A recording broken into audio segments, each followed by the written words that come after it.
Assalamualaikum warahmatullahi wabarakatuh.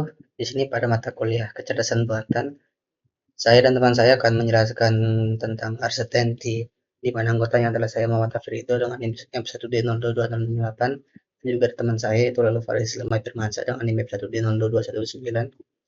Nah, sebelumnya kita ketahui uncertainty atau ketidakpastian yaitu sebuah keadaan di mana informasi yang tersedia tidak cukup atau tidak lengkap untuk menentukan hasil suatu kejadian dengan pasti.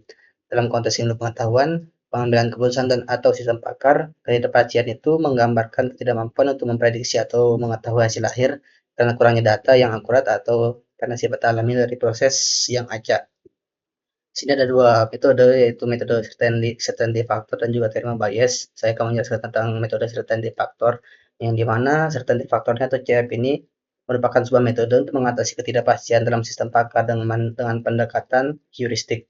CF ini digunakan untuk skala menilai tingkat keyakinan untuk kepercayaan terhadap fakta atau hipotesis berdasarkan pengalaman atau opini pakar, bukan berdasarkan probabilitas matematis.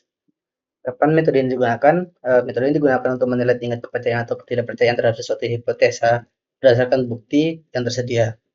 Confidence factor atau CF ini dihitung dalam rentang dari -1 hingga 1, di mana ketika nilainya mendekati 1, menunjukkan bahwa fakta tersebut semakin memperkuat hipotesis. Sedangkan ketika nilainya mendekati -1, menunjukkan bahwa fakta tersebut menentang hipotesis. Jika CF-nya berada di tingkat 0, artinya ada fakta yang saling mendukung dan juga melawan hipotesis. Cara penerapannya itu misalnya pada suatu sistem pakar yang digunakan untuk mendiagnosa flu, jika pasien memiliki suhu tubuh 37,4 derajat Celcius, hal ini dapat dianggap mendukung hipotesis bahwa pasien terkena flu dengan CF sebesar 1,0 karena suhu tersebut masih di bawah 37,5. Sebaliknya, jika pasien hanya batuk selama kurang dari 24 jam, gejala ini dianggap tidak mendukung hipotesis flu dengan CF sebesar -1. Untuk menghitung kesimpulan CF dari gejala flu secara keseluruhan, CF dari setiap gejala itu dapat dikalikan dengan nilai CF dari rule yang digunakan.